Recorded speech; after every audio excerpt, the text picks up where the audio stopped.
I watched my sister Emma's severed hand slide across the hospital floor, still wearing my grandmother's jade bracelet, and I felt nothing but satisfaction. The sound of grinding metal and shattering bone echoed through the emergency room as the industrial jewelry melter I'd hidden in her designer purse finally activated. She'd been so eager to steal from me again, so confident I'd never fight back, that she'd shoved her entire hand inside to grab what she thought were my secret treasures. Instead, she'd triggered the mechanism I'd spent 3 months designing, a mechanism I'd known she wouldn't be able to resist.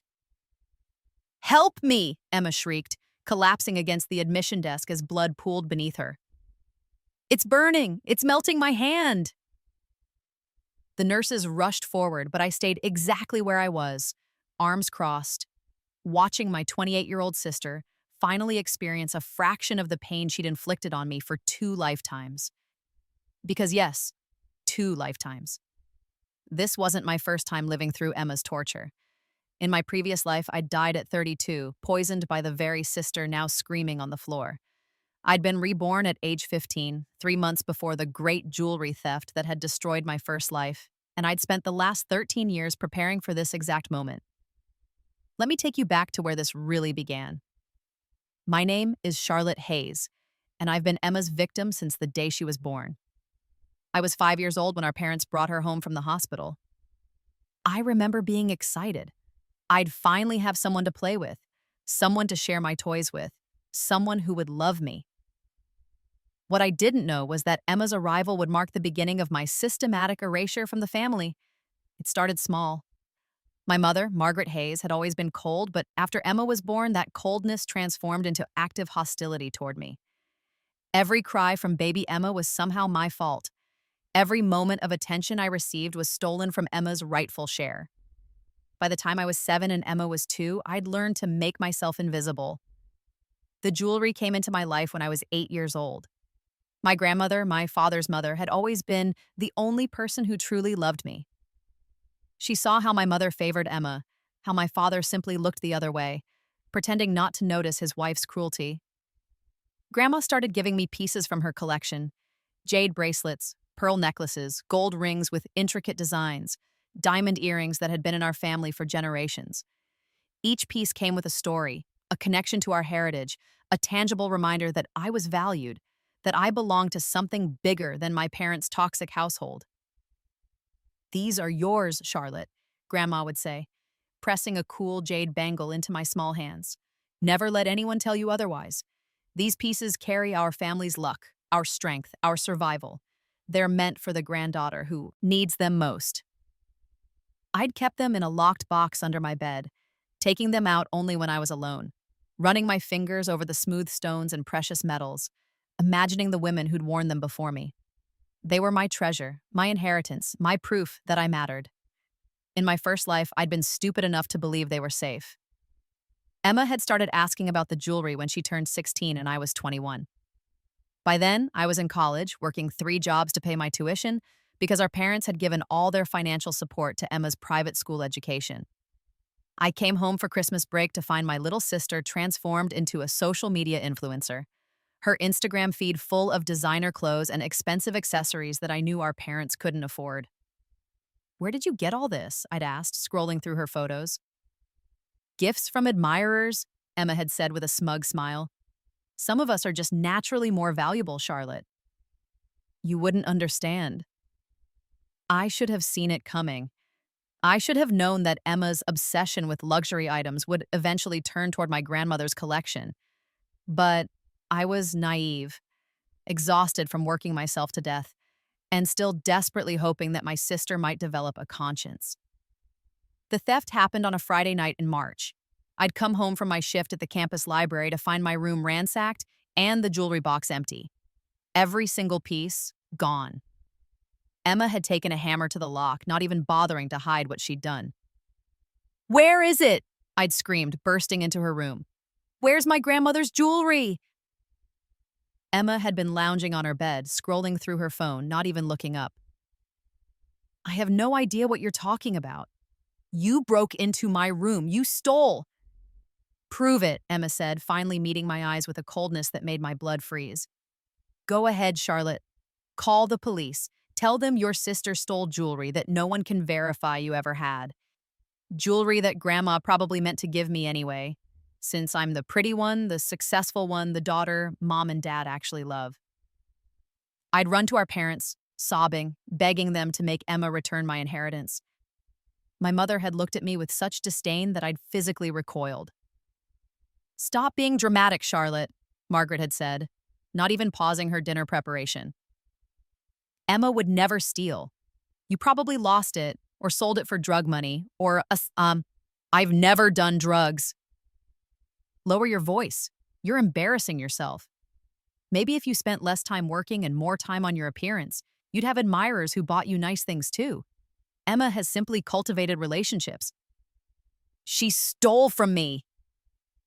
My father, Richard, had finally spoken up, but not to defend me. "Charlotte, your grandmother spoiled you with those gifts. It was always going to cause problems. Perhaps it's better this way. Emma can appreciate the pieces, wear them to important events, keep them in the family visibility. They were in the family. They were mine." But it was useless. My parents had made their choice years ago. Emma was the golden child, the perfect daughter, the one worthy of protection and praise. I was the scapegoat, the problem, the ungrateful burden who dared to complain about being robbed. I'd tried to fight it. God, how I'd tried.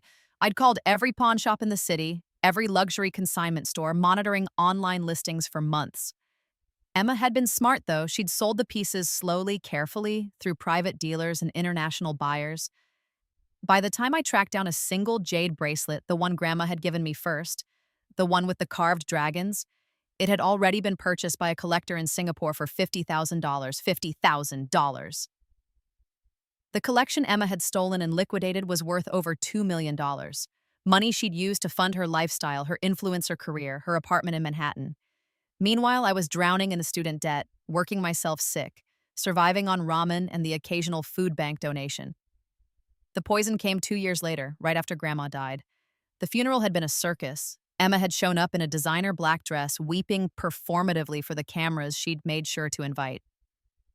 "Grief content," she'd told her assistant, loud enough for me to hear. "Very on brand right now." What I didn't know, what I couldn't have known in that first life, was that Grandma had left everything to me in her will. The house, the remaining family heirlooms, a trust fund worth $5 million.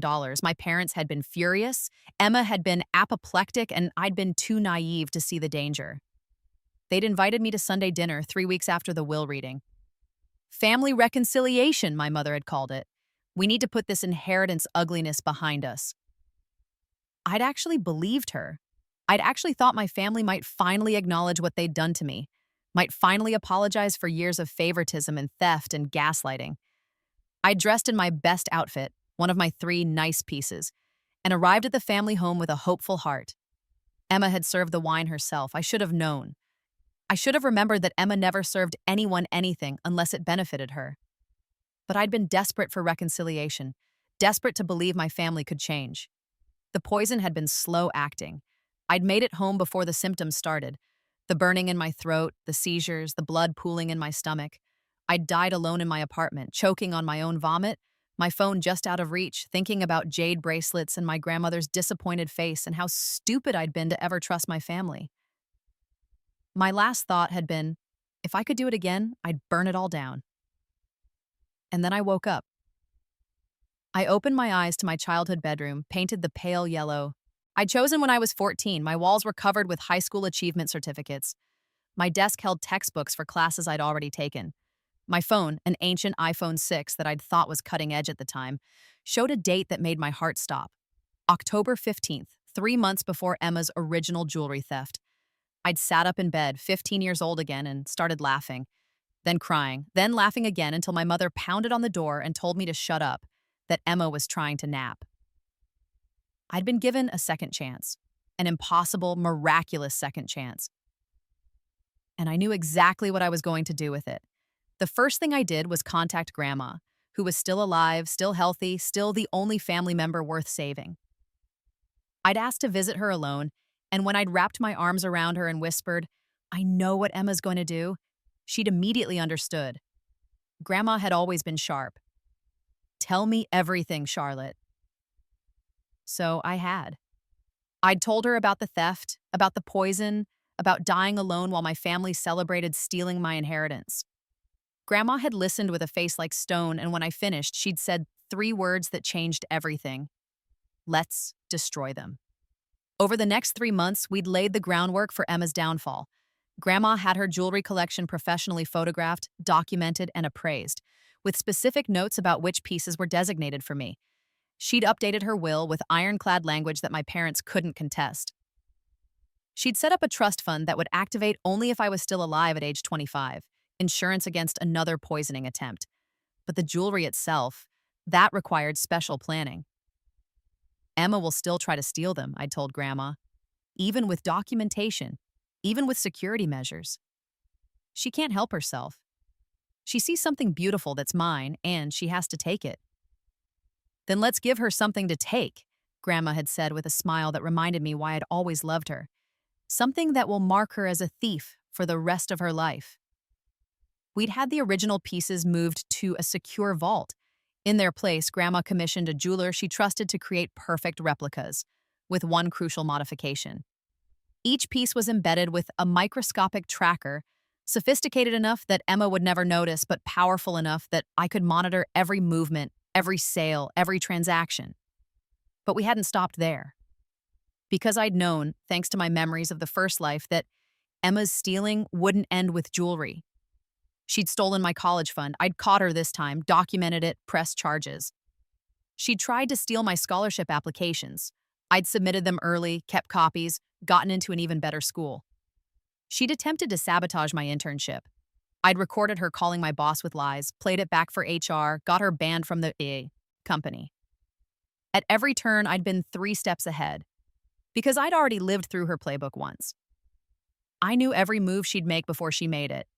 The real Emma, the version without foreknowledge of her tactics, was sloppy, arrogant.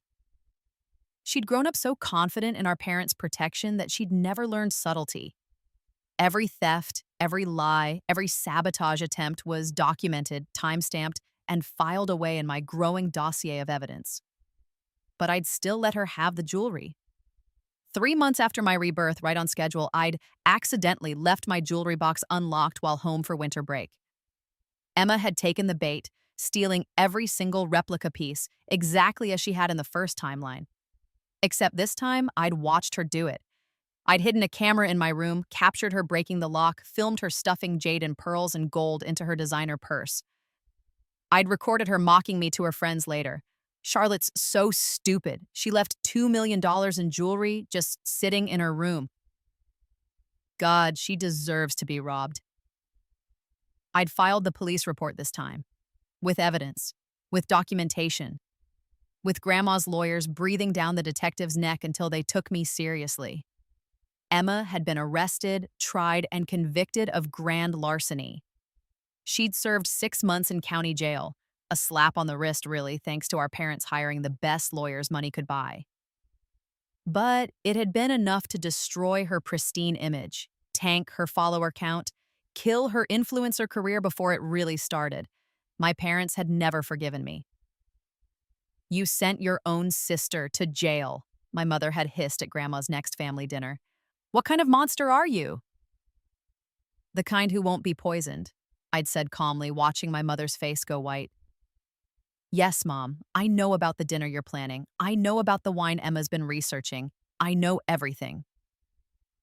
I'd stood up, gathered my coat, and walked out. I never went back. Grandma had died 5 years later, peacefully, with me holding her hand. She'd left me everything, exactly as before, but this time I'd been prepared. I'd graduated college debt-free, launched a successful career in forensic accounting, built a network of lawyers and security experts and private investigators who owed me favors. When my parents tried to contest the will, my lawyers had buried them in documentation. When Emma had tried to claim I'd manipulated Grandma, I'd presented my evidence of Emma's theft, fraud, and attempted poisoning conspiracy. The judge had dismissed the case with prejudice and awarded me legal fees. I'd thought that would be the end of it. I'd thought, finally, my family would leave me alone. I'd been wrong. Emma's obsession with my jewelry hadn't ended with her conviction. If anything, jail time had amplified it into something twisted and dark. She'd spent her 6 months inside researching, planning, and networking with actual criminals. When she'd gotten out, she'd been changed, harder, meaner, more cunning. She'd started stalking me, not physically at first. She was too smart for that, knowing I'd have her arrested again, but digitally, through fake accounts, through mutual acquaintances, through increasingly sophisticated methods. She'd been watching, waiting for an opportunity to finish what she'd started. The breakthrough had come from an unlikely source. Emma had fallen in with a group of high-end thieves who specialized in jewelry heists. They'd been impressed with her knowledge of gems, her eye for quality, her absolute lack of conscience. They'd trained her, used her, and eventually trusted her enough to share their techniques. Emma had learned how to bypass security systems, crack safes, forge documentation. She'd become genuinely skilled at theft, a professional criminal instead of just a spoiled rich girl stealing from her sister. And she'd been planning something big, something that would let her steal back everything she'd lost and more. She'd been planning to rob me. I'd discovered the plot by accident 6 months ago. One of Emma's criminal contacts had turned informant after being arrested on an unrelated charge, and my name had come up in his debriefing. The FBI had contacted me, warned me, offered protection. I'd declined, because I'd already been working on something better. The industrial jewelry melter had been my masterpiece. I'd designed it with engineers I'd met through my forensic accounting work, people who specialized in anti-theft devices, people who understood exactly what I was trying to build. It was small enough to fit inside a large purse, powerful enough to melt gold and crush stones, sophisticated enough to activate only when specific biometric markers were detected. In this case, Emma's fingerprints. I'd spent months setting the trap. I'd started carrying the purse everywhere, making sure Emma saw it in photos on social media in the rare occasions when we crossed paths at family events I couldn't avoid. I'd let slip, through carefully planted sources, that I'd been moving Grandma's remaining jewelry collection, that I was keeping some pieces with me, that I'd been feeling nostalgic and wearing them again. I'd known Emma couldn't resist. I'd known she'd see that purse as a challenge, a target, an opportunity to reclaim what she'd lost. I'd known her obsession with my jewelry had become pathological, irrational, all-consuming. I'd known she'd reach inside. The hospital aftermath was glorious. Emma's hand was destroyed. The melter had triggered the moment her fingers touched the interior lining, superheating the contents to over 3,000 degrees Fahrenheit. The replica jade bracelet I'd left inside as bait had liquefied instantly, along with Emma's flesh, bone, and nerve tissue. By the time she'd pulled her hand free, it was unsalvageable. The emergency room doctors had been horrified. What happened? They'd demanded, trying to stabilize Emma's vitals. She reached into something she shouldn't have, I'd said calmly, something that didn't belong to her. The police had arrived within minutes. Emma, high on pain medication and shock, had started babbling about how I'd booby-trapped my purse, how I'd deliberately set out to maim her, how this was assault with a deadly weapon. "Officer," I'd said, pulling out my phone, "I'd like to report a theft. My sister just reached into my personal property without permission and triggered an anti-theft device. I have documentation that she's stolen from me before, that she's been stalking me, and that the FBI has an open file on her jewelry theft activities." I'd handed over my phone, showing the FBI contact information, the restraining order I'd filed 3 months ago, which Emma had violated by approaching me, the documented history of her criminal behavior. Emma's lawyer, one my parents had hired again, had tried to argue that the melter was an illegal booby trap, that I'd had no right to install such a device, that this was premeditated assault. Premeditated? I'd said, looking directly at Emma's tear-stained, shock-pale face. How could I have premeditated her reaching into my purse? I had a legal anti-theft device protecting my property. Emma made the choice to violate my space. Emma triggered the device herself. Emma's criminal history speaks to her intent. The security footage from the hospital entrance had been crystal clear. Emma approaching me aggressively, Emma reaching for my purse despite my verbal warnings to stay back, Emma shoving her entire hand inside without permission. "That's theft," my lawyer had said, appearing seemingly out of nowhere. I'd called her the moment I'd arrived at the hospital, knowing this confrontation was coming. Clear cut, my client has every right to protect her property from a known criminal. The charges against me were dropped within 24 hours. The charges against Emma, attempted theft, violation of restraining order, stalking, were filed immediately afterward. My parents had tried to visit me, to yell at me, to blame me for mutilating their precious daughter. I'd had them removed from the premises by security. But the real victory came 3 weeks later, when Emma's criminal contacts, panicking about their operation being exposed, turned on her. The FBI raid on my parents' house had been spectacular. They'd found evidence of the planned heist, stolen goods Emma had been storing, documentation of the theft ring she'd been working with. Emma had gone back to jail. Real prison this time, not county jail. 7 years minimum sentence with additional charges pending as the FBI unraveled her network.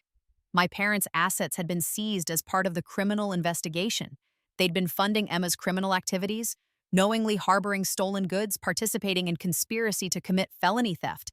The family home, their retirement accounts, everything gone. They'd called me begging for help. "Charlotte, please, we're your parents. We made mistakes, but we're still family." "You chose your family," I'd said. "You chose Emma. Every single time you chose her. When she stole from me, you protected her. When she tried to poison me, you helped her. When she stalked me, you funded her. You're not my family. You're her accomplices." I'd hung up, changed my number, moved to a new city, started my life over, again, but this time with Grandma's inheritance intact, my reputation clean, and my enemies destroyed. 5 years have passed since the hospital incident. I'm now 33 years old, 1 year older than I was when I died in my first life.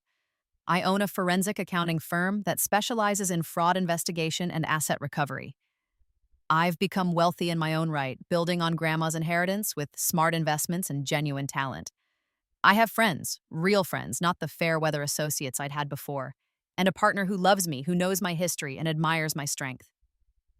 I never wear jewelry anymore. The pieces from Grandma's collection sit in a vault, untouched, preserved as a memorial to her love. I don't need to wear them to remember who I am. Emma gets out of prison next year. She's 42 years old now, with a permanent disability from her destroyed hand, a criminal record that will follow her forever, and no prospects. I've heard through legal channels that she plans to sue me again, claiming some new theory about the melter being illegal. Let her try. I have the best lawyers money can buy, a documented history of her crimes, and the satisfaction of knowing that I've already won. Twice. My mother sends letters sometimes forwarded through my lawyer. They're always the same. Rambling justifications for her favoritism, demands that I forgive Emma, threats about family loyalty and duty. I have them filed away, unread. There's nothing she can say that I need to hear. My father died 2 years ago, bankrupt and alone. I didn't attend the funeral. Emma had sent me an invitation from prison, probably hoping I'd pay for the service. I'd thrown it away. The jade bracelet, the original one, the first gift from Grandma, sits on my desk at work now, displayed in a locked case. I look at it sometimes when I'm reviewing fraud cases, when I'm helping other victims recover from theft and betrayal. It reminds me of where I came from, what I survived, what I avenged. It reminds me that some people will always try to take what isn't theirs. And some people like me who've died and been reborn, who've learned that justice sometimes requires ruthlessness, will always make them pay. Emma wore my bracelet without asking in both lives. She thought my jewelry made her valuable, made her worthy, made her powerful. She was wrong. The jewelry was never what made me strong. The strength came from dying, from suffering, from clawing my way back to life with the knowledge of exactly how cruel my family could be. The strength came from having 13 years to plan, to prepare, to build a trap so perfect that my enemy would walk into it willingly. The strength came from being underestimated. I melted down all my jewelry, the replicas, the bait, the tools of my revenge. I turned them into liquid metal and shattered stone, into the weapon that destroyed my sister's hand and her freedom and her future. And I'd do it again. Every single time. Because that's what happens when you steal from someone who's already died for their family's sins. They come back harder. They come back smarter. They come back ready to burn everything down rather than be a victim again.